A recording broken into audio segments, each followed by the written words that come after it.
वो बद्र की तारीख रखी हो, चाहे वो करबला की तारीख रखी हो। और दूर ना जाओ, चलो अजमेर लेके चलो। हम तो लड़ना भी नहीं चाहते थे, तुमने आकर के जब पानी पे पहरा लगाया, जब पानी बंद किया, तो अली के बेटे ने बताया था हर जगह को करबला ना समझना, हर किसी को हुसैन ना समझना, वो करबला थी, ये अजमेर। क्या बात है का इतना वक्त है कि हम घर जाके तलवारें ले लें, या यहीं से सीधे उठ के 7 समंदर पार जाना है? का ऐसी भी क्या जल्दी है कि पता नहीं है गैरत वाली बहन ने पुकारा है, या तो जान लेके आएंगे या जान दे के आए। हम की ठेकेदारी का ठेकेदार बना बैठा है, और उनकी दुनिया भर में ढिंडोरा पीटने वाली नाजायज देवबंद की औलादें, नजद की बदमाश औलादें जो कहते हैं अगर हक पे न होते तो काबे की चाबी उनके पास क्यों होती। मेरा चैलेंज है उन्हें, साबित करो। मेरे हुजूर का मदीना शरीफ, अभी दिलदार भाई वगैरह उमरा करके आए, उन्होंने मुझे बताया ये लोग कुत्ते खबीस मस्जिद नबी के सामने, ये वहीं से थोड़ा सा आगे बढ़ के पिक्चर हॉल बना रहे हैं। और अभी यहूदियों के किसी जनरल ने कहा है कि सऊदी अरबिया हमारी मुट्ठी में है, और यह सच है, क्योंकि ये अमरीकी दलाल हैं, यहूद की नाजायज औलादें हैं। ये जितने भी आले सऊद हैं ये सारे की इब्नुल यहूद हैं। वरना मदीना हुजूर का वो शहर है, जानते हो, जिसे मेरे हुसैन ने सिर्फ इसलिए छोड़ दिया था कि यहां खून का कतरा ना गिरे, इसलिए नवासे ने नाना का शहर छोड़ दिया, वरना किसी की मां ने दूध नहीं पिलाया था। हजरत अब्दुल्ला इब्ने उमर ने कहा था हुसैन अगर आपका हो तो अगर उसके साथ 22,000 है, तुम्हारे साथ लाखों तलवारें होंगी, मदीना छोड़ के ना जाइए। तो मेरे इमाम ने कहा था छोड़ के न जाता अगर इस शहर के हुर्मत का एहतराम का ख्याल अगर ना होता, इसलिए छोड़ रहा हूं ताकि मेरे नबी के शहर में खून का कतरा ना गिरे। और ये जो आले यहूद बैठी है सऊद बन करके, तुम्हें क्या लगता ये तुर्कों से छीन लेते? औकात थी इनकी, चुटकियों में मसल देते तुर्की ने, चुटकियों में। फिर इन्हें हरम क्यों दिया? क्योंकि ये वहां पे खून बहाने पे आमादा थे, और तुर्क मदीने और मक्के का एहतराम करने वाली कौम है। इसलिए कहा था खून बहाने से बेहतर है लो हम मदीना छोड़ के जा रहे हैं। रोना आता आज उम्मत की किस्मत पे, रोना आता है मुझे। सोचता हूं कि हुजूर पे मजार में क्या गुजरी होगी जब यहूदियों ने बैतुल मुकद्दस के ताले फिर से तोड़े होंगे। सलाहुद्दीन अय्यूबी की रूह तड़प गई होगी जब इन कमीनों ने जाकर के उसमें अपने मजहब के मुताबिक इबादत की होगी। मर गई गैरत। आपसे भी एक सवाल है मेरा, हम फिलिस्तीन फिलिस्तीन फिलिस्तीन की मदद गाते रहे, लेकिन उनके लिए क्या किया? क्या किया उनके लिए? आप कहेंगे हम कुछ नहीं कर सकते, बिल्कुल ठीक है, कुछ नहीं कर सकते, उनकी मदद नहीं कर सकते, वहां जा नहीं सकते, मगर फिर इतना तो कर सकते हैं कि उनके लिए हाथ उठा के दुआएं कर सकते थे। सच बताना कितने लोगों ने तहज्जुद में उठने की आदत इसलिए बनाई है कि हम आज रात को उठ के फिलिस्तीन के लिए दुआ करेंगे। कोई नहीं उठा हम में से। थोड़ी देर चैटिंग की, वीडियो देखी, कुछ आंसू आ गए, थोड़ी सी बात कर दी, थोड़ा सा कमेंट कर दिया, बस हो गए मुसलमान। हमने इतना किरदार अदा किया। मैं पूछना चाहता हूं, हम एक तरफ तो कहते हैं हम फिलिस्तीन के हक में हैं और दूसरी तरफ हम इजराइल के प्रोडक्ट यूज करते हैं। बताओ किले किसका पानी? इजराइल का। मैं कहता हूं उसके भरी हुई बोतलों से बेहतर है किसी नाली का बहता हुआ पानी पी लो, इसलिए कि उसमें निजासत मिली होगी, किसी मजलूम के खून का असर नहीं होगा। बर्गर और पिज्जे खाने वालों, अपने बच्चों को केएफसी का सामान ला करके खिलाने वालों, मैं पूछना चाहता हूं क्या तुमने नहीं देखा जब फिलिस्तीन के बच्चे हाथ में फीडर लेके दूध के लिए रो रहे हैं, क्या तुम्हें ख्याल तक नहीं आता कि तेरे बच्चे जब यहूद और नसारा के बनाए हुए सामान से पेट भर के सोते हैं, उसी के खरीदे हुए बारूद से फिलिस्तीन के मजलूमों पर ज्यादती की जाती है, कम से कम उसे बंद करके ये तो बता दिया होता कल भी हम मजलूमों के साथ थे, आज भी मजलूमों के साथ हैं और आखिरी सांस तक हम मजलूमों के साथ खड़े रहे। जिसे डर लगता हो वो डरे और मर जाए जाके, हमें ऐसी बेगैरती की जिंदगी गवारा नहीं, हम तो गैरत वाली मौत मरना गवारा करते। आज हम कहां खड़े, कसम खा के कहता हूं, जितनी आग है और जो चीख है फिलिस्तीन की रही है ना, अगर उमर होते ना तो जमीन आसमान एक कर दिया होता।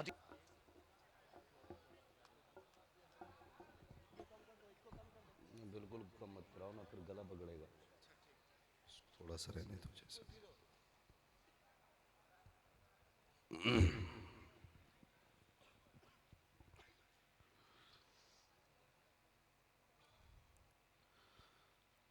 मिंबर रसूल पर होना फ़रोज़ बावकार लाइक़ इज़्ज़त व तकरीम उलमाए अहले सुन्नत जुमला हुफ़्फ़ाज़ व क़ुर्रा अइम्माए मसाजिद महफ़िल पाक में तशरीफ़ फरमा मोहतरम बुज़ुर्गों, नौजवान साथियों, अज़ीज़ बच्चों, इस्लामी रिश्ते की इफ़्फ़त में आप पर्दा नशीन माँ और बहनों व जुमला सामईन व सामिआत, अस्सलामु अलैकुम व रहमतुल्लाहि व बरकातुहू।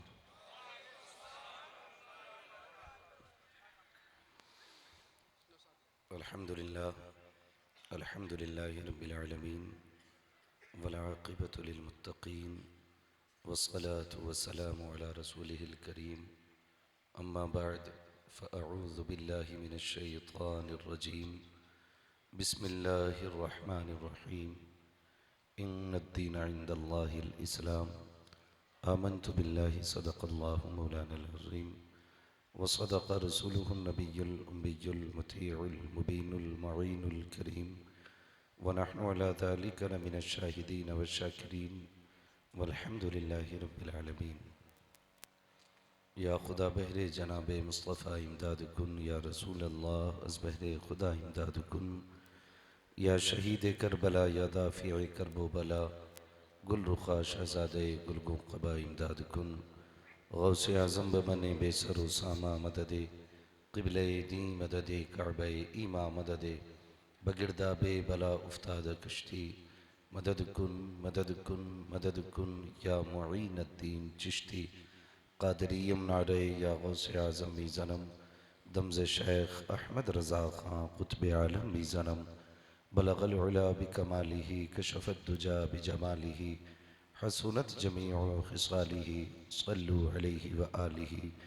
करूँ तेरे नाम पे जाँ फ़िदा, न बस एक जाँ तो जहाँ फ़िदा, दो जहाँ से भी नहीं जी भरा, करूँ क्या करोड़ों जहाँ नहीं। जिसको अपने नबी से जितनी मोहब्बत का एहसास हो, कोशिश करें सारे लोग उतनी ही आवाज़ के साथ रसूल और आले रसूल की बारगाह में दुरूद व सलाम की डालियाँ निछावर कर लें। पढ़ें बावाज़े बुलंद, अल्लाहुम्मा सल्ली अला सय्यिदना शफ़ीइना व नबीना व मौलाना मुहम्मदिन मअदिनिल जूदि वल करमी व आलिहि व अस्हाबिहि व बारिक व सल्लिम, सलातुन व सलामुन अलैका या रसूल अल्लाह सल्लल्लाहु तआला अलैहि वसल्लम। ऑपरेटर साहब बॉक्सों को आवाज़ दें, ये जो बॉक्स है नीचे वाले, ये जो ऊपर की आवाज़ है ये साफ नहीं रहेगी। मुअज़्ज़ज़ हाज़रीन इकराम, मैं सबसे पहले मुबारकबाद पेश करता हूँ तमाम अरकान कमेटी, बानियान जलसा और हुजूर के उन तमाम आशिकों को जिन्होंने सरकार दो आलम कॉन्फ्रेंस सजा करके हमें और आपको अल्लाह और उसके रसूल की बातें करने का मौका फराहम किया। अल्लाह रब्बुल इज़्ज़त सबकी कोशिशें, काविशें, मेहनतें अपनी बारगाह में कबूल फरमाए और मौला करीम सबको इसका बेहतर सिला अता फरमाए।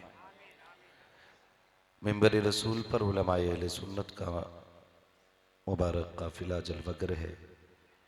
इस काफिले में हुफ़ाज़ भी हैं, क़ुर्रा भी हैं, उलमा भी हैं, सूफिया भी हैं।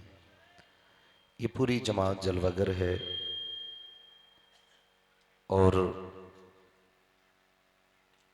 हर शख्स अपनी जगह पर खुद में एक आफताब व महताब है। मैंने फर्दन फर्दन सबका नाम नहीं लिया क्योंकि कभी ऐसा होता है कुछ नाम छूट जाते, तो मैं इसको मुरब्बत के खिलाफ समझता हूँ। बस इतना समझें कि ये उलमा हमारे सर के ताज हैं और अल्लाह इनकी कुर्बत के बदले में हमें आखिरत में नेकियां अता फरमाएगा। अभी आपने नकीब अहले सुन्नत बड़े भाई हलचल सिवानी साहिब क़िबला, उनसे खूबसूरत अंदाज में नक़ाबत समात फरमाई। गालिबन उतनी मेरी उम्र नहीं है जितने साल से ये नक़ाबत कर रहे हैं। अल्लाह इनकी उम्र में मजीद बरकत अता फरमा दे। जो ये बोलते हैं बस वो यही बोल सकते हैं, बाकी हर किसी में वो गुर्दा और कलेजा नहीं है जो इनकी तरह इनकी जगह खड़े होके बोल सके। अभी हजरत ने माइक पे ही कहा कि 5 शव्वाल की तारीख लिख लें। मैंने हजरत को डायरी दिखा दी है कि 5 शव्वाल खाली नहीं है। ये मैं माइक ही पे बता दे रहा हूं। मैं सूफी साहब क़िबला को दिखा चुका हूं। हजरत कहने लगे उनसे बात करिए, तो मैंने कहा मैं दिखा दूं, बात तो मैं उनसे करता ही रहूंगा, ताकि ये ना हो कि पता नहीं मुबालगा कर रहा हो कि भाई मुझे फुर्सत ही नहीं है। बहरहाल जिंदगी रहेगी तो इस बार नहीं कभी फिर इंशाअल्लाह हाजिरी होगी, इसलिए कि महबूब की महफिल को महबूब सजाते हैं, आते हैं वही जिनको सरकार बुलाते हैं।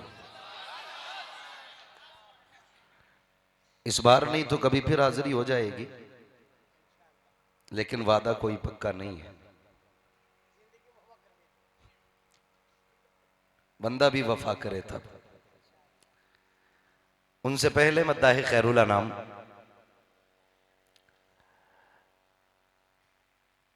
शहनशाह तरन्नुम भाई अहमदुल फत्ताह साहिब क़िबला हुजूर की नाते सुना रहे थे और बड़ी मोहब्बत से आपने सुना। बिल्कुल अलग और निराला लहजा है। ये जब से मदीना शरीफ घूम के आए हैं ना, तब से इनके लहजे में मिठास और ज्यादा हो गई है। वो कहा था किसी ने लौटा के मदीने से उबैद अपना बदन ही, जो रूह थी वो अब भी मवाजा पे खड़ी है। और उनसे भी पहले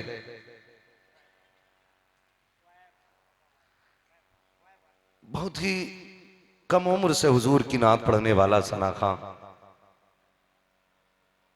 अजीजम शुएब रजा वारसी इतनी नाते पढ़ी कि पढ़ते पढ़ते बड़े हो गए। उनसे भी आपने हुजूर की नाते सुनी। अब चूंकि मेरा वक्त 2 बजे के बाद आया है,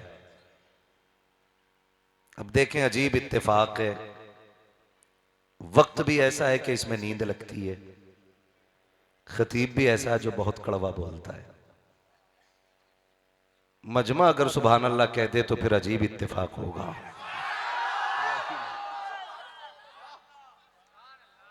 क्योंकि ये तो आप शुरुआत में कह रहे हैं ना, जब मैं बोलना शुरू करूंगा तो फिर सुभान अल्लाह कहने वाले मुश्किल से मिलते हैं, है ना। ये तो आपका जज्बा, अल्लाह सलामत रखे। क्या नाम है भाई हमारे सेक्रेटरी साहब?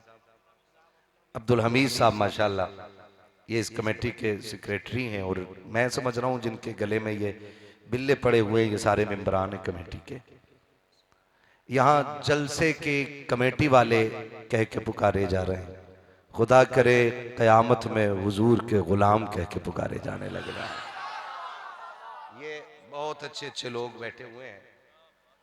अल्लाह करे जैसा हमारा जाहिर है वैसा ही बातिन हो जाए, और अल्लाह हमारे बातिन को हमारे जाहिर से ज्यादा खूबसूरत बना दे। ये सबसे ज्यादा जरूरी बात है। भाई अब्दुल हमीद साहब और इनके जितनी भी कारकुनान हैं, अल्लाह सबके इल्म में, उम्र में, रिज्क में बेपनाह बरकत अता फरमाए। मेरे सामने जहां तक जगह है वहां तक लोगों के सरों का सैलाब है। मैं अगर अभी हलचल भाई ने कहा फजर तक, तो शायद कुछ लोग डर गए होंगे कि अभी तक बैठने जगह नहीं मिली थी, अब फजर तक इसको बुला लिया गया। मैं किसी को रोकता भी नहीं हूं और बैठने भी नहीं कहता हूं, मर्जी है, चाहे तो सुने चाहे तो सोएं। और मैं सूफी साहब के बिला कभी ये भी नहीं कहता जलसे में बैठा कोई सो रहा है मैं कि उसको उठा दो। मैंने बहुत सारी रिवायतें ऐसी पढ़ी हैं कि जो जिक्र की महफिल में बंदा सोया है ना और ख्वाब देखा है तो फिर हुजूर ही नजर आए हैं। इसलिए मैं महफिल में सोने वाले को उठाने की भी बात नहीं करता। सुना है आप हर आशिक के घर तशरीफ लाते हैं, सुना है आप हर आशिक के घर तशरीफ लाते हैं, मेरे घर में भी हो जाए चरागा या रसूल अल्लाह, मेरे घर में भी हो जाए चरागा या रसूल अल्लाह। ये तो हर बंदे की उम्मीद है ना। और फिर वल्लाह वो सुन लेंगे, फरियाद को पहुंचेंगे। इतना भी तो हो कोई जो आह करे दिल से। हुजूर की महफिल है, हर हाल में मोहतरम है, हर एतबार से बाबरकत है, हर हैसियत से ये महफिल शरफ वाली महफिल है। फरमाया गया जो इन महफिल में आ जाता है वो बख्श दिया जाता है। बहुत गौर से मेरी बात सुन लें। मैं बहुत ज्यादा लंबी गुफ्तगू नहीं, इंशाअल्लाह 3 बजे से पहले पहले मैं गुफ्तगू समेटने की कोशिश करूंगा। बस आपसे इतनी गुजारिश है जितनी देर सुने मोहब्बतों के साथ सुने।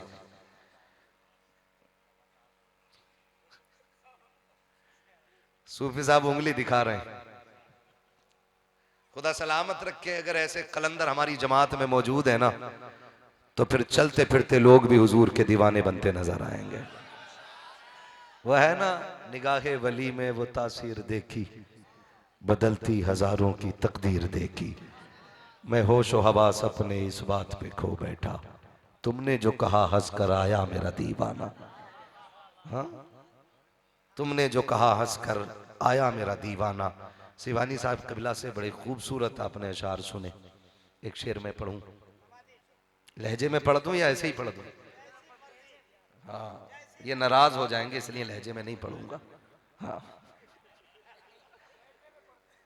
बड़ी बात कही थी बेदम वारसी ने, कहा था सारी दुनिया की निगाहों से गिरा है बेदम, सारी दुनिया की निगाहों से गिरा है बेदम, तब कहीं जाके तेरे दिल में जगह पाई है। अजीजाने मिल्लत इस्लामिया, शुक्र परवरदिगार है कि उसने हमें और आपको मुसलमान बनाया है। रब्बे कदीर का एहसान कि उसने हमें कलमे की दौलत अता फरमाई, हुजूर की उम्मत में जीने का शरफ अता किया, और करम बालाए करम यह किया कि हमारे अकीदे की हिफाजत के लिए बरेली का अहमद रजा दिया है। मैं ये बात अक्सर कहता हूं कि अपने बच्चों को घुट्टी में इमाम अहमद रजा का सबक पढ़ाओ। अपने बच्चों को उठते बैठते वो दर्स जो इमाम अहमद रजा ने दिया है वो अपने बच्चों को पक्का याद करा दो। इसलिए कि फितने इतनी तेजी से बढ़ते जा रहे हैं कि नई नई शक्ल और नई नई सूरतों में हमारे माशरे में, हमारे समाज में बीमारियां बढ़ती जा रही हैं। और हर बीमारी से निपटने का सिर्फ एक इलाज है, और इस इलाज को इश्क रसूल कहा जाता है। और वह मेरे इमाम ने घुट्टी में पिलाया, उन्होंने कहा था जान है इश्क मुस्तफ़ा, रोज फजू करे खुदा, जिसको हो दर्द का मजा नाजे दवा उठाए क्यों। और आगे फरमाते हैं क्या इश्क तेरे सदके जलने से छुटे सस्ते, जो आग बुझा देगी वो आग लगाई है, जो आग बुझा देगी वो आग लगाई है।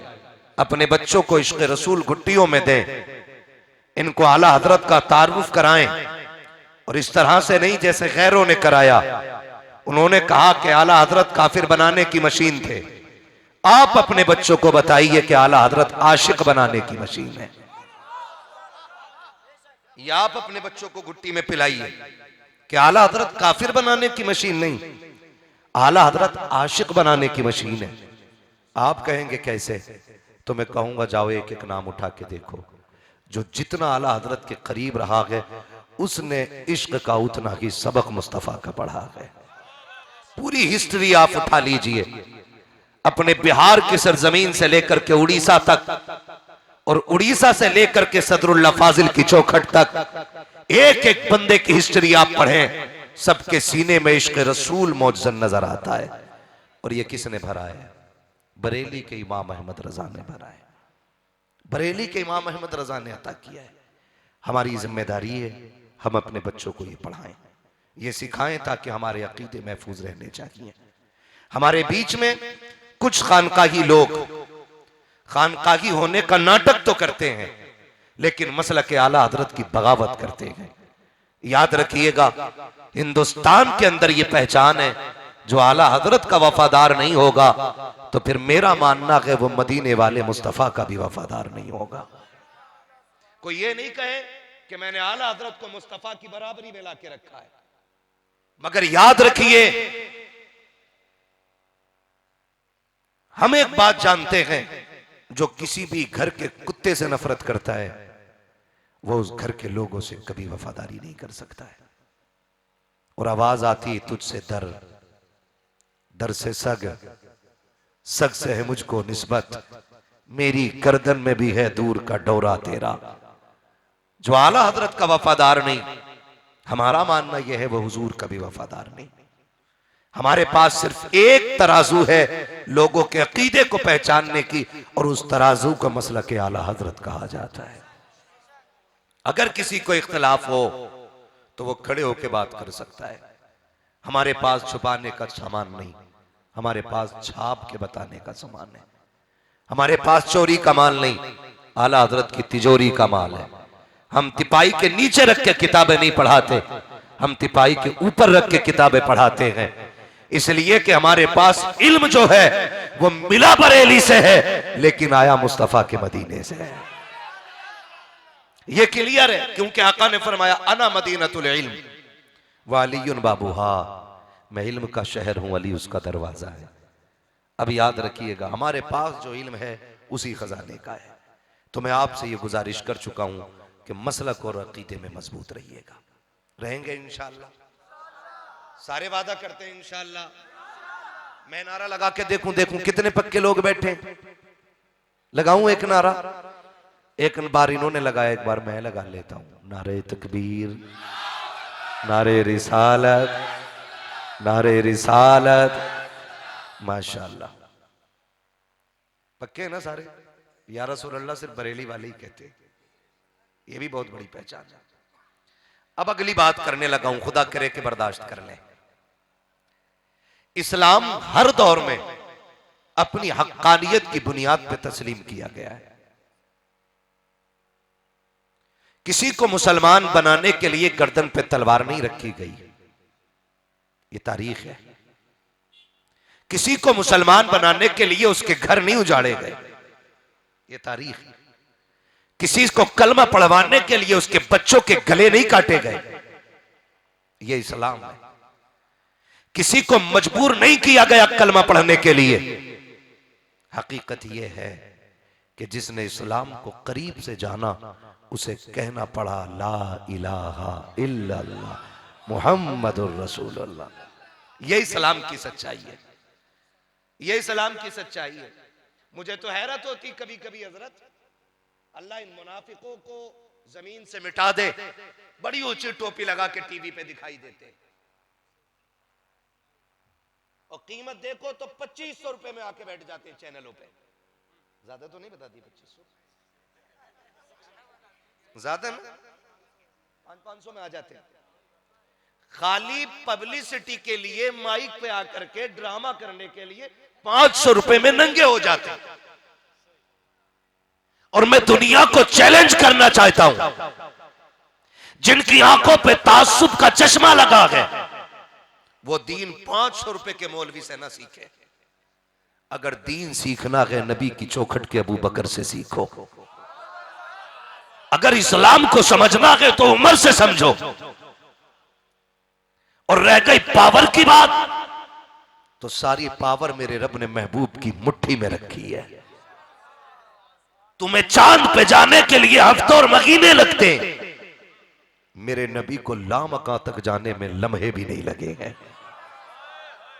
हम किसी कमजोर पैगंबर के मानने वाले नहीं, हम किसी कमजोर पैगंबर के मानने वाले नहीं। हमारा नबी वो है जो इशारा कर दे तो डूबा सूरज पलट आता है, जो उंगली उठा दे तो चांद के 2 टुकड़े कर देता है।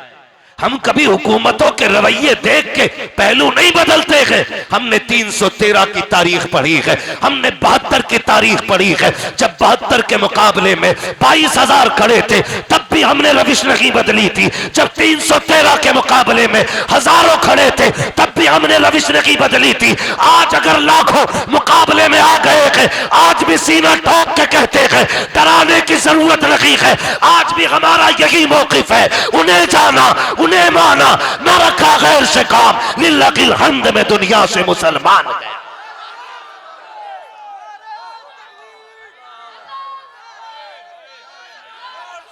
कहां चला गया ऑपरेटर यार, इसको थोड़ा बेस दो यार।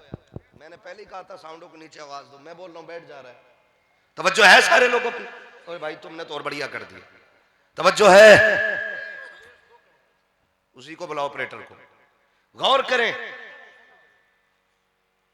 हमारे सामने हर वक्त इस्लाम की तारीख रही है, और यह सरासर इल्जाम है, सरासर इस्लाम इल्जाम है कि मुसलमान कट्टर होता है।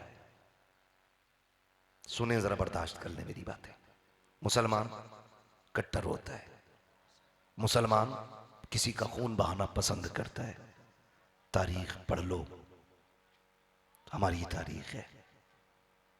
मुझे एक बात बताई जाए, जो जितने पक्के मुसलमान होते ना, उतना ही माफ करने का हुनर उनमें ज्यादा होता है।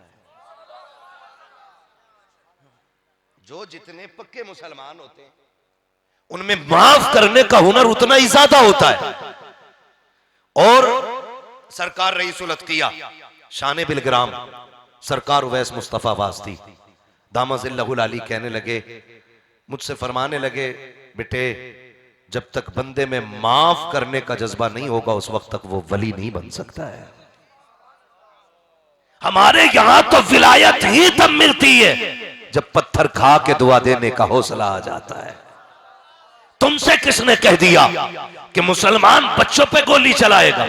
तुमसे किसने कह दिया कि जो मुसलमान होगा वो औरतों पे गोली चलाएगा?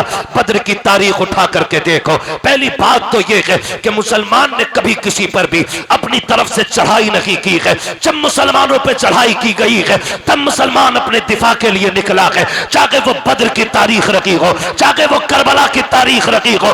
और दूर ना जाओ, चलो अजमेर लेके चलो। हम तो लड़ना भी नहीं चाहते थे, तुमने आकर के जब पानी पे पहरा लगाया, जब पानी बंद किया तो अली के बेटे ने बताया था, हर जगह को करबला ना समझना, हर किसी को हुसैन ना समझना, वो करबला थी, ये अजमेर है।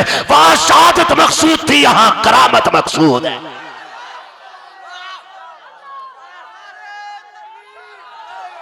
हजरत मसलके आला हजरत जिक्र ख्वाजा गरीब नवाज दो आलम कॉन्फ्रेंस,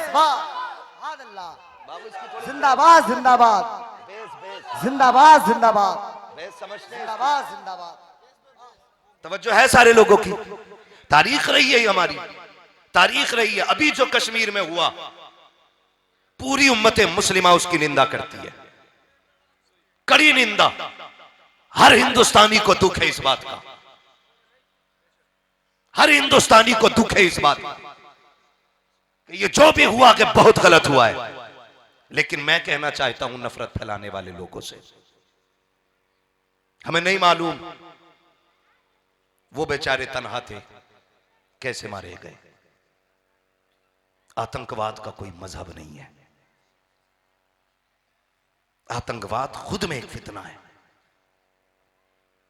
मैं मुजफ्फरपुर की इस जमीन पर बैठ के कह रहा हूं, हर मुसलमान को उससे तकलीफ है, लेकिन कुछ जहर खोलने वाले लोग सोशल मीडिया पे बैठ करके मुसलमान और हिंदू मुसलमान कर रहे हैं। बात बताऊं, मुसलमान कैसे होते? तारीख न पढ़ी हो तो पढ़ लेना। राजस्थान में एक बुजुर्ग लेटे, उनके मजार पे आज भी चले जाओ, लंगर चलता है। जब आप बाहयात थे तो आपकी खानकाह थी, खानकाह में खाना बना, सारे लोगों ने खा लिया, एक छोटा बच्चा बैठा रह गया। आप फरमाने लगे, तुमने खाना नहीं खाया बेटे? उन्होंने कहा जी मैंने नहीं खाया। कहा क्यों? कहा मैं हिंदू हूं। फरमाने लगे लंगर तो सबके लिए। कहा जी हम गोश्त नहीं खाते, और लंगर में गोश्त बनाए तो जानते उन्होंने क्या कहा? उन्होंने ऐलान किया आज के बाद हमारी खानकाह में गोश्त नहीं बनेगा, वो खाना बनेगा जिसे आके हर धर्म का बंदा खा सकता है। ये हमारे खानकाही निजाम है, ये हमारी तारीख है। और मैं डंके की चोट पे कहता हूं, उठाओ जितनी भी वीडियोस कोरोना लॉकडाउन के टाइम की हैं, जब हमारी कौम के नौजवान रोड पे पानी लेके उतरे तो हमने धर्म देख के नहीं, प्यास देख के पानी पिलाया था।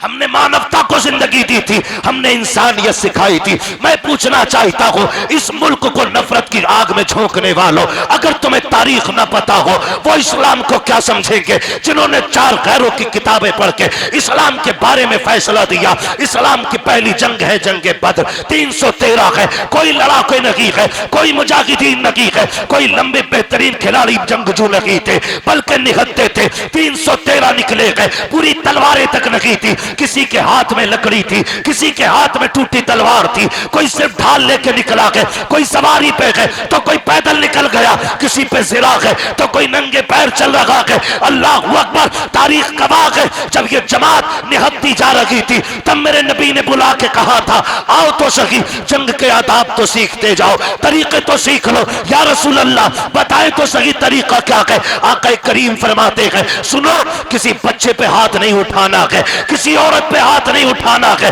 किसी बुजुर्ग पे हाथ नहीं उठाना है। या रसूल अल्लाह वो तो कत्ल करने आ रहे हैं, हमें मिटाने आ रहे हैं, जिंदा क्यों छोड़ा जाए? मेरे नबी ने कहा था सुनो, बच्चे पे हाथ ना उठाना, औरत पे हाथ ना उठाना, किसी कमजोर पे हाथ ना उठाना। और अगर तलवार चलाते चलाते कोई तेरी तलवार की जद पे आ जाए और मामान मांग ले, फरमाया तलवार रोक देना। आका ये किस लिए? फरमाया तुम धार देख रहे हो, मैं दिया जाने वाला किरदार दे। नारे तकबीर, नारे रिसालत, बस लगे आला हजरत, जिक्रे करबला, जिक्रे करबला, हजरत मुफ्ती हम्माद रजा मुरादाबाद। माशाअल्लाह, बहुत अच्छे। हमें फख्र है, अल्लाह ने हमें मुसलमान बनाया है, बेशक, बेशक, अल्लाह ने हमें मुसलमान बनाया, सारे बोलो अल्लाह ने हमें मुसलमान बनाया, अल्लाह ने हमें मुसलमान बनाया, मुसलमान बनाया है। और इस्लाम की खासियत यह है, ये खासियत है इस्लाम की, सूफी साहब क़िबला आप लोग सब जानते हैं, सिर्फ इनको बताने के लिए बोल रहा हूँ। खासियत है इस्लाम की, जिसके सीने में कलमा आ जाता है, कलमे से पहले उसके सीने में हमदर्दी आ जाया करती है। उसके सीने में कलमे के साथ सीने में हमदर्दी आ जाती है। सहाबा से पूछो ना, पूछो सहाबा से, खुद कहते हैं या रसूल अल्लाह, जब तक आप नहीं आए थे ना, हम बेटियों को कत्ल करते थे और फख्र से कहते थे मैंने 7 बच्चियां मारी हैं, मैंने 13 बच्चियां खानदान की जिंदा कत्ल कर दी। सहाबा कहते हैं महबूब आप पे कुर्बान जाएं, जब से आप आए हैं ना, अब पैर इतना संभल के रखते हैं कहीं पैर के नीचे चूंटी ना आ जाए। सरकार जो बेटियों को मारते थे आज चूंटियों के मरने से डरने लग गए हैं। आप बात करते हैं इस्लाम की, आप बात करते हैं इस्लाम की।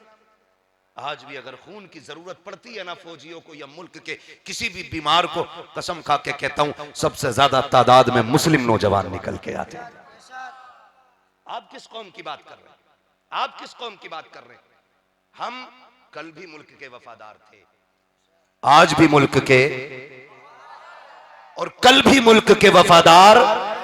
क्यों? क्योंकि ये मुल्क हमारा था, हमारा है, हमारा रहेगा, हमारा। रहेगा। ये पीछे वाले क्यों चुप बैठे हैं? हिंदुस्तान हमारा मुल्क रहेगा और हमेशा हम वफादार रहेंगे। किसी को सर्टिफिकेट देने की जरूरत नहीं है। तो ये हालात अल्लाह बेहतर फरमाए हमारे मुल्क के। हम बताना चाहते हैं इस्लाम क्या है, समझो जरा इस्लाम। एक मौलवी आके भौंकता है, कहता जी मैं क्या बताऊं, हाँ ये तो कमी है, ये तो कमी है, ये तो कमी है। खाली कलर बदला हुआ रुमाल डाल रखा था गले में, किस कलर का था नाम नहीं लूंगा। समझ सकते हैं कौन सा कलर चढ़ता है तो बंदा बेईमान बन जाता है। अलग से बताने की मुझे कोई जरूरत नहीं। फिर वो इस्लाम की बुराई करता है बैठ करके। मैं पूछना चाहता हूं, तारीख याद नहीं ना हो तो घर में माँ देखो, अगर माँ मुस्कुरा रही है तो फिर हुजूर का सदका है। अगर बेटियां खुश हैं घर के अंदर तो फिर ये इस्लाम का करम है। सुने, अगर बहनें भाई कह के आवाज दे रही हैं तो मदीने वाले का सदका है। आप तारीख पढ़ते क्यों नहीं, समझते क्यों नहीं? बात इस्लाम पे की जाती है। आपसे भी थोड़ी सी मुझे तकलीफ है मेरे भाई, आपसे तकलीफ जो है रख दूं वो मैं बर्दाश्त कर लेंगे। आपसे तकलीफ ये है कि हमारे कुछ गलत कदम की बुनियाद पे लोग इस्लाम पे भौंकने लग गए। इस्लाम के ऊपर लोग बातें करने लग गए हमारी गलतियों की बुनियाद पर। इस्लाम कोई नजर आने वाली चीज बोले नहीं है ना। ये तो है नहीं कि इस्लाम ये है, लो जी ये इस्लाम ऐसा है। इस्लाम मजहब है जो बंदे के कैरेक्टर से झलकता है, बंदे के किरदार से नजर आता है इस्लाम क्या है। लोग हमें देख करके इस्लाम का फैसला करते हैं। अभी फिर से वो तलाक वाले मसले गर्म होने लगे, यूसीसी की बहस अब फिर से शुरू होने लग गई है। अगर किसी से सवाल किया जाए, कोई इस्लाम के खिलाफ भौंक रहा हो और उससे कोई बात कह दी जाए कि ये सेकुलर मुल्क में इस तरह की बातें अच्छी नहीं है, क्यों करते हो, तो कहते हैं जाओ अपने मौलवियों से जाके कहो कि वो तलाक बंद कराएं। ये क्यों कहा लोगों ने? क्योंकि हमने तलाक को बिना समझे औरत के ऊपर थोप दिया। हमने तलाक का मिसयूज किया। इस्लाम में जो रागत का रास्ता था हमने उसे किसी की जिंदगी की बर्बादी का जरिया बना दिया। हमने समझा ही नहीं तलाक को। रोटी कच्ची बन गई, थप्पड़ मार दिया। उसने अगर पूछा क्यों मारा, फिर कह दिया तलाक। कपड़े वक्त पे धुले नहीं मिले, हमने उठ के उसको गालियां दी और कह दिया तलाक। हमने जब रिश्तों को खेल समझा ना, तो फिर लोगों को हम पे बोलने का मौका मिला। आज मेरे घर में रहने वाली किसी की बेटी है, कल मेरी बेटी किसी की घरवाली बनेगी। तो अगर मैं ये चाहता हूं कि मेरी बेटी सुख में रहे, तो फिर मैं ये क्यों नहीं चाहता कि मैं दूसरी की बेटी को दुख ना दूं? मैं क्यों नहीं सोचता इस बात को?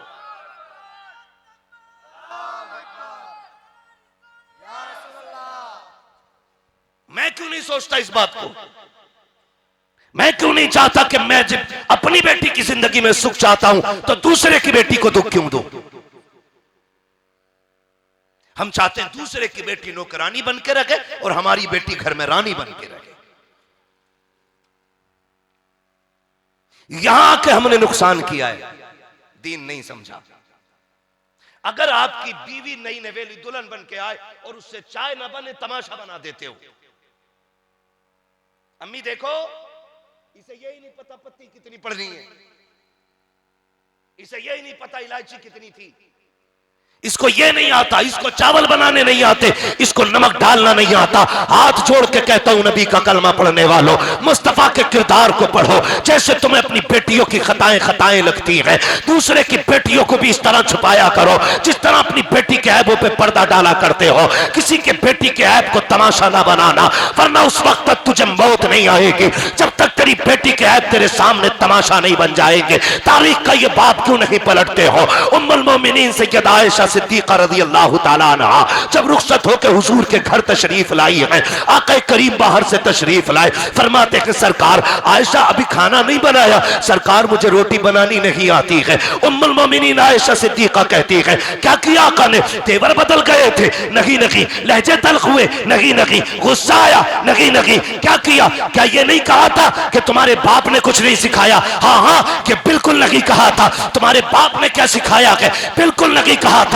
मां ने कुछ समझाया है कि नहीं? ये नहीं कहा, बल्कि मुस्कुराए। फरमाते बताओ बर्तन किधर है? आका ने बर्तन उठाया, आटा निकाला, उम्मुल मोमिनीन आयशा सिद्दीक़ा के आगे बैठे, सरकार ने पानी डाला। कहते हैं सुनो आयशा, इतने आटे में इतना पानी डाला जाता है। अब आका आटा गूंद रहे हैं, मुस्कुरा के कहते हैं आयशा आटा ऐसे गूंदा जाता है। आका रोटी बनाने के लिए चूल्हे में आग खुद लगा रखे हैं, तवा ला के रखा, सरकार रोटी बनाते जा रहे हैं और मुस्कुराते जा रहे हैं। आका कहते हैं आयशा देखो खाना ऐसे बनाया जाता है। जब रोटी बनकर तैयार हो गई, मुस्तफा ने पहला लुकमा तोड़ा, उम्मुल मोमिनीन आयशा सिद्दीक़ा के मुंह में दिया और कहते कहो आयशा खाना कैसा लगा है? उम्मुल मोमिनीन की चीखें निकल जाती हैं, रोने लग जाती हैं। आका कहते आयशा बता तो सही आंसू क्यों आ गए? उम्मुल मोमिनीन ने कहा था या रसूल अल्लाह वो कोई औरत होगी जिसने आदम को खाना बना के खिलाया होगा, वो कोई औरत रही होगी जिसने शीश को खाना खिलाया होगा, वो भी कोई औरत रही होगी जिसके हाथ का खाना हजरत दानियाल और दाऊद ने खाया होगा, वो भी कोई औरत रही होगी जिसके हाथ का खाना हजरत याकूब ईसा मूसा जब फरमाती है कि जिसने भी खाया होगा औरत के हाथ का खाया, मैं वो खुशनसीब हूं जिसने मैंने नबियों के इमाम के हाथ का पहला लुकमा। नारे तकबीर, नारे रिसालत, मसरके आला हजरत, जिक्रे मुस्तफा, जिक्रे मुस्तफा, पैगामे मुस्तफा, नेमते मुस्तफा, जलसे मुस्तफा, जलसे मुस्तफा, मुफ्ती हम्मा साहब मुरादाबादी। हाँ नारे। अरे भाई ये जलसा सिर्फ अब्दुल हमीद भाई ने अपने लिए नहीं सजाया, इस कमेटी वालों ने इसलिए नहीं किया कि जी हमारा नाम हो जाए। आपको बैठाना, इतनी कुर्सियां लगाना, इतना बड़ा पिंडाल लगाना इसलिए कि आज की महफिल से हमारी कौम एक पैगाम ले जाए, एक पैगाम ले जाए। अगर एक बात पे एक बंदे ने अमल कर लिया ना तो मैं समझूंगा मेरा आना कामयाब और इन लोगों का बुलाना कामयाब हो गया। मैं आपको बताना चाहता हूँ रिश्ते सही से निभाना सीखें। रिश्ते एक गलती हो जाए ना, चौक में बैठ के अम्मी से बैठा के कहता अम्मी कहाँ से देख के लाई हो? पता है इससे चादर तक बेडशीट बिछानी नहीं आती, झाड़ू लगाती आधा कूड़ा छोड़ देती है। सुन ये एग्रीमेंट पे नहीं आई है, ये किराए पे नहीं आई है, ये 8 दिन के लिए नहीं है मेरे भाई, ये तेरी जीवन साथी है, ये तेरी हमसफर है, ये तेरी शरीक हयात है। और बेटियों से भी कहना चाहूँगा सुने, शोहर तुम्हारे लिए मजदूर नहीं है बल्कि तुम्हारे लिए वो दीवार है जो तुम्हारे और हर मुसीबत के बीच में खड़ा रहता है। शोहर वो होता है, तुम भी बात बात पे अम्मा अब्बू को फोन लगा के मत कहना आदमी बड़ा निकम्मा ढूंढा है, मेरे कान की बाली खो गई दिलवा ना सका, अभी तक पैर की पजेब नहीं आई है। ना कहना खुदा की कसम मेरी बहन मेरी बेटी मेरी बात दिल पे रख ले, शोहर के दिन गुर्बत के होना, फटे कपड़ों में जिंदगी गुजार जा। 70-80 हज़ार के कपड़े पहनने वाले ही को जन्नत नहीं मिलती है। कसम खा के कहता हूँ जो बेटियां शोहर के घर गुर्बत में दिन मुस्कुरा के काट देती हैं ना और खुद को कनीज़े फातिमा फातिमा ज़हरा साबित करती हैं, वो कब्र में बाद में पहुँचती हैं। रोशनी करने के लिए मुस्तफ़ा कब्र में पहले आ जाया करते हैं।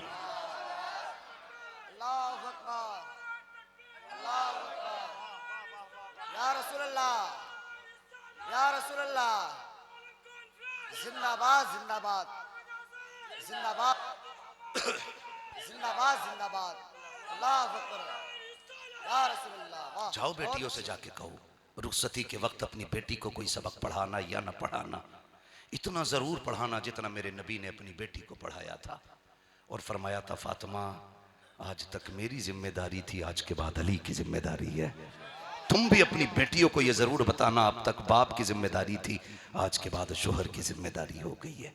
जाओ जाके ये पढ़ाना। आज लोग बातें करते हैं, वो भी इस्लाम पे, वो भी इस्लाम पे जो ये कहते थे मुसलमान वो हैं जो सगी बहनों से शादियां कर लेते। आज उनको देखो, भांजा खाला के साथ लेके भाग रहा है, हाँ, भतीजा फूफी को लेके भाग गया, दामाद सास को ले गया। गलत नहीं कह रहा हूं, भांजी मामू के साथ चली गई। वो बोलते हैं इस्लाम पे, जिनसे उनकी माएं महफूज नहीं। आ तुझे बताऊं इस्लाम क्या है। हुजूर की चौखट है, जंग फतह हुई है, हातिम ताई की बेटी हुजूर की बारगाह में कैदी बना के लाई गई, कैदी बना के लाई गई। जब कैदी बना के लाई गई ना, सर पे चादर नहीं थी, मैदान जंग से पकड़ी गई थी। हुजूर की बारगाह में खड़ी हुई, हुजूर ने फरमाया क्या सोच के खड़ी है, गर्दन झुकी थी, क्या सोचती है, क्या होगा तेरे साथ। उसने कहा हम क्या जाने, हम तो यही जानते हैं जो फाते होते हैं वो मफतूह को कत्ल करते हैं। हुजूर फरमाते हैं मैं तेरे सोच के खिलाफ करने वाला हूं। क्या? हुजूर ने मुजम्मिल वाली चादर उठाई कंधे से और हातिम बिन अदी की बहन के सर पे डाल दी। जब डाली ना तो किसी सहाबी के मुंह से जुमला निकल गया, या रसूल अल्लाह, दुश्मन की बेटी ये चादर दे रहे। आका ने फरमाया चुप हो जा, बेटी बेटी होती है, चाहे मोमिन की बेटी हो चाहे काफिर की बेटी हो। वो बात करते हैं इस्लाम पे। हमने हर दौर में बेटियों की हिफाजत की है, लेकिन मेरी कौम, ये तेरी मेरी बदमाशी और बदनसीबी है कि हमारी बेटियों की हम हिफाजत नहीं कर पा रहे। ये हमारी और आपकी लापरवाही है। कभी ट्यूशन के नाम पे बेटियां छिन गई, कभी तालीम के नाम पे बेटियां छिन गई, कभी ग्रेजुएशन के नाम पे बेटियां चली गई, कभी स्कूल और कॉलेज के नाम पे बेटियां छिन गई।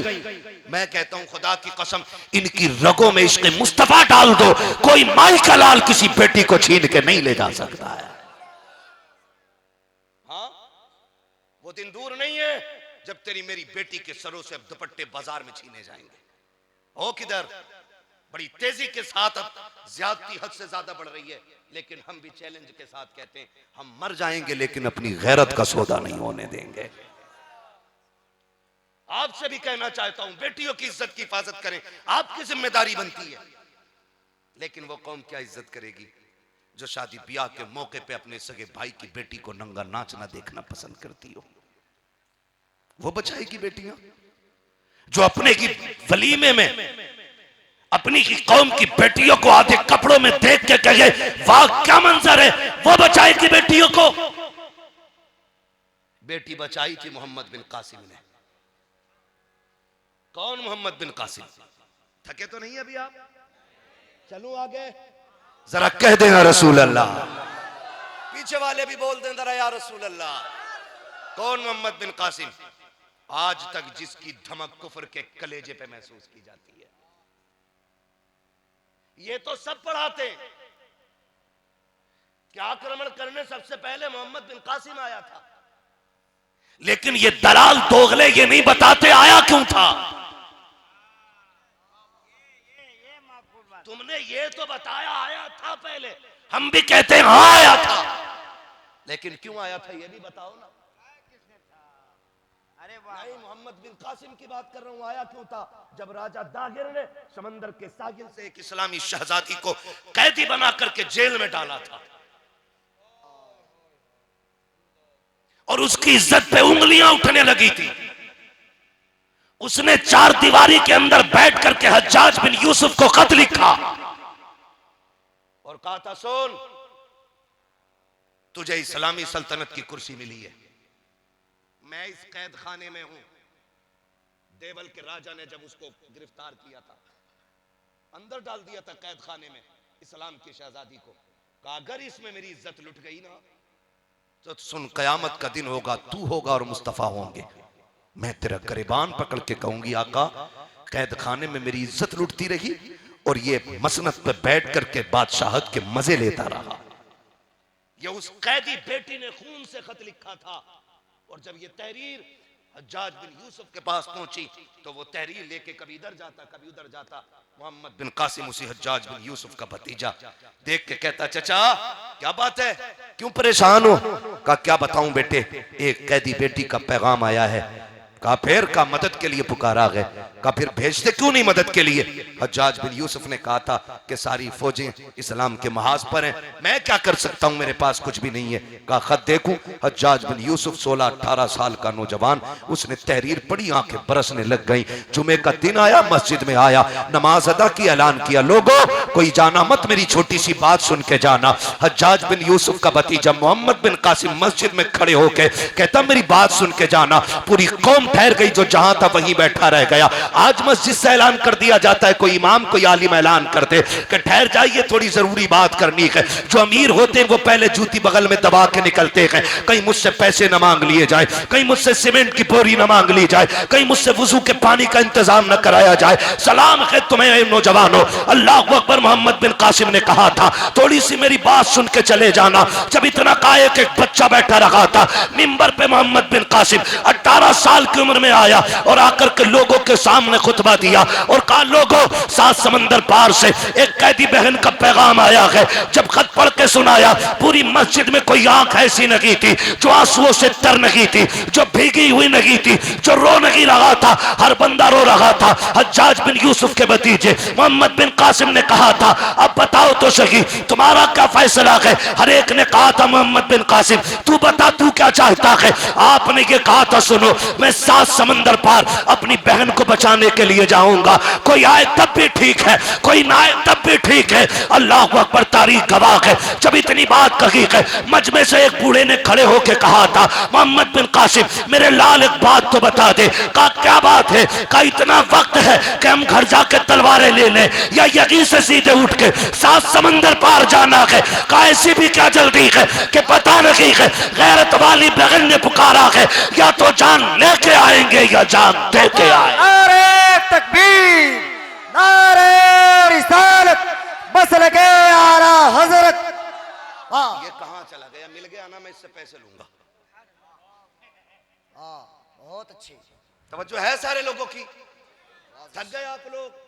नहीं थके तो बोले जरा या रसूल अल्लाह, या रसूल अल्लाह, और जोर से बोलो या रसूल अल्लाह। रसूल अल्लाह। डॉक्टर इकबाल ने कहा था यूं तो सैयद भी हो, मिर्जा भी हो, अफगान भी हो, तुम सभी कुछ हो, बताओ कि मुसलमान भी हो। पढ़ो अपनी तारीख और समझाओ जमाने को, अपने आप को बदलो। मोहम्मद बिन कासिम ने क्या कहा? बस आप मुझे सुन ले, उसका मसला छोड़ दीजिए, मैं हूं ना, अगर ये भी नहीं बोलेगा मैं ऐसे बोल लूंगा।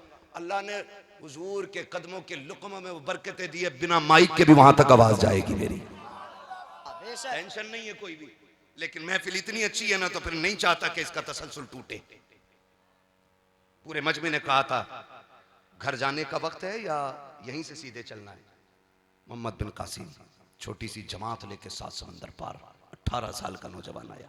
आज हम देखें 18 साल का हो जाए तो अम्मा कहती है भी तो बालक है, गलती कर दे कोई भी कह रहे बालक है, ठीक हो जाएगा, बाद में बच्चा ही तो है। हम आज 18 साल के को बच्चा कहते हैं, और वो 18 साल का समंदरों का सीना चीर के साहिल पे आया और दुश्मनों की ईंट से ईंट बजा करके जब इस्लामी शहजादी को लेकर के चलने लगा ना, तो किसी ने रुक के कहा था मोहम्मद बिन कासिम जरा रुक तो सही, तुझे इतने दूर आते हुए डर नहीं लगा? डर नहीं लगा? उसने कहा डर किस बात का? जब से हुजूर का कलमा पड़ा गया डर तो रगों से निकल ही गया है। यहां आए चंद लोगों को लेकर के, वो तो किस्मत अच्छी थी कि जीत के जा रहा लेके बहन को, मारा भी तो जा सकता था। उसने कहा मरना बेहतर था बेगैरती के जीने से। कम से कम तारीख में ये तो लिखा जाता कि गैरतमंद भाई बहन की आबरू बचाते हुए मारा गया था। इससे सबक सीखना चाहिए पूरी उम्मत मुस्लिमा को। ये जुमले मोहम्मद बिन कासिम के थे, कम से कम ये तो लिखा जाएगा कि एक बहन की आबरू बचाते हुए भाई मरा था। एक बेटी ने खत लिखा तो समंदर का सीना चीर के मोहम्मद बिन कासिम आया।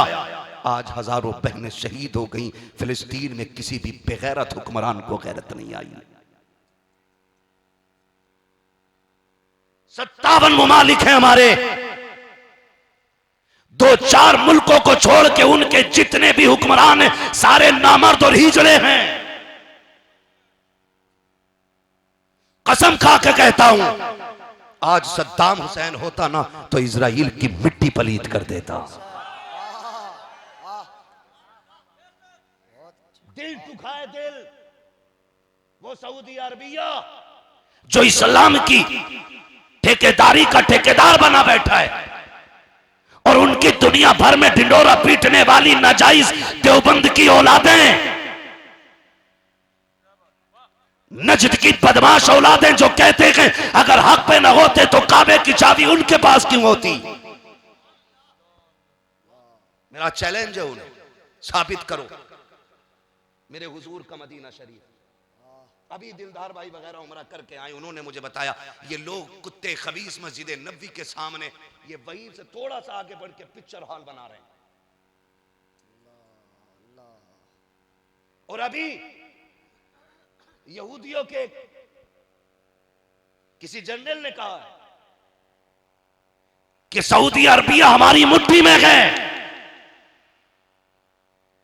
और ये सच है क्योंकि ये अमरीकी दलाल हैं, यहूद की नाजायज औलादें हैं। ये जितने भी आले सऊद हैं ये सारे की इब्नुल यहूद हैं।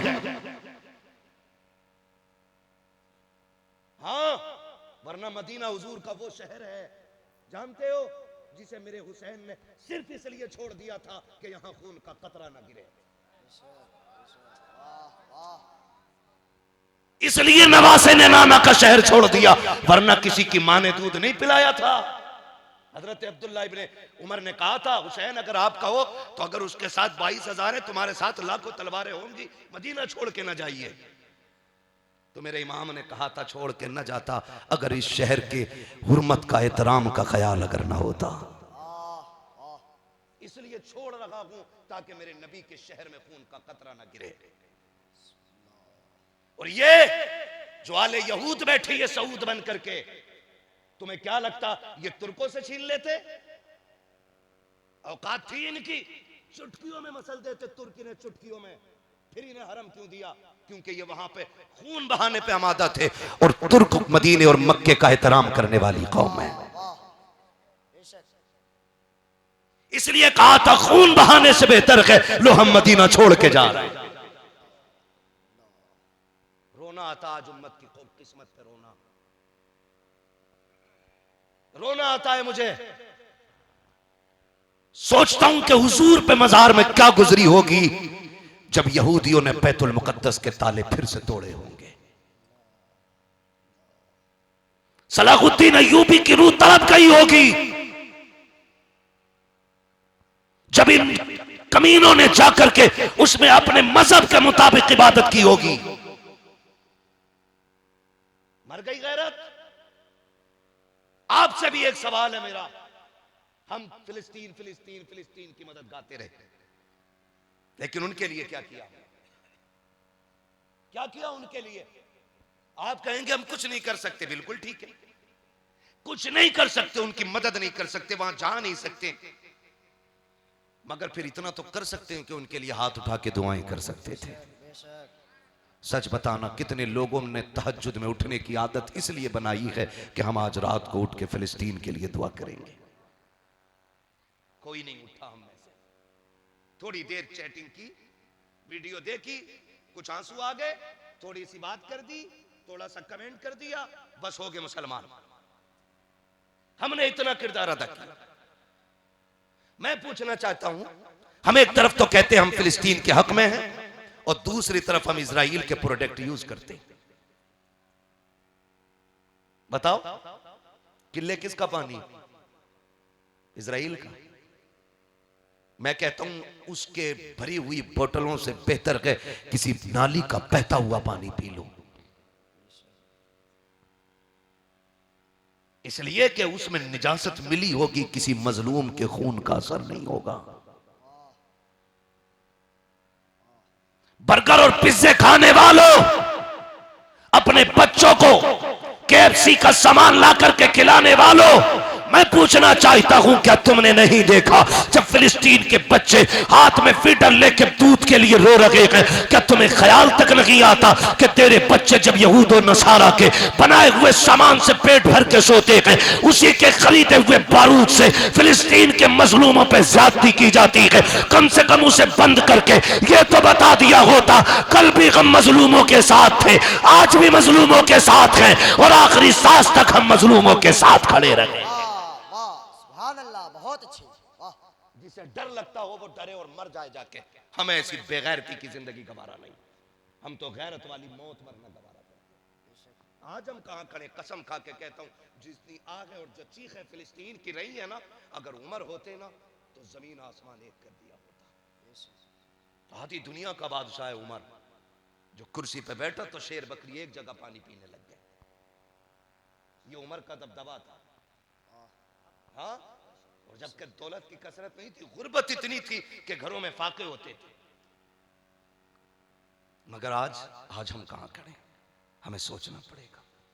हम किरदार बेहतर करें अपना, हम मामलात इतने खूबसूरत कर लें कि लोग हमें देख के कहें, अगर मुसलमान इतने खूबसूरत हैं तो जो इस्लाम लेके आया गया वो नबी कितना खूबसूरत रहा होगा। वाह वाह वाह वाह। करेंगे इंशाअल्लाह, वादा करते हैं इंशाअल्लाह। इंशाअल्लाह। हाँ, वक्त तो पूरा हो चला है, बस मेरी आपसे गुजारिश है,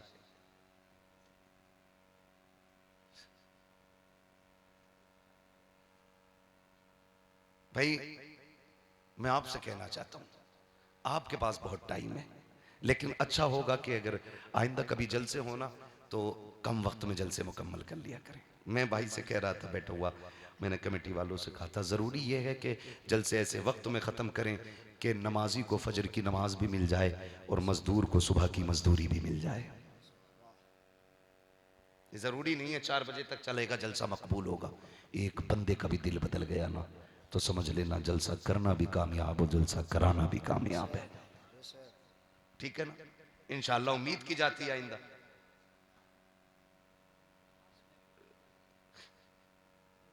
मैं ये कहना चाहता हूं थोड़ा सा कि ये कि जलसों को इंशाअल्लाह आइंदा मुकर्ररा वक्त में मुकम्मल करेंगे। अपने उलमा से मशवरा करें, पूछें कि जलसा कब से कब तक चलेगा और कैसे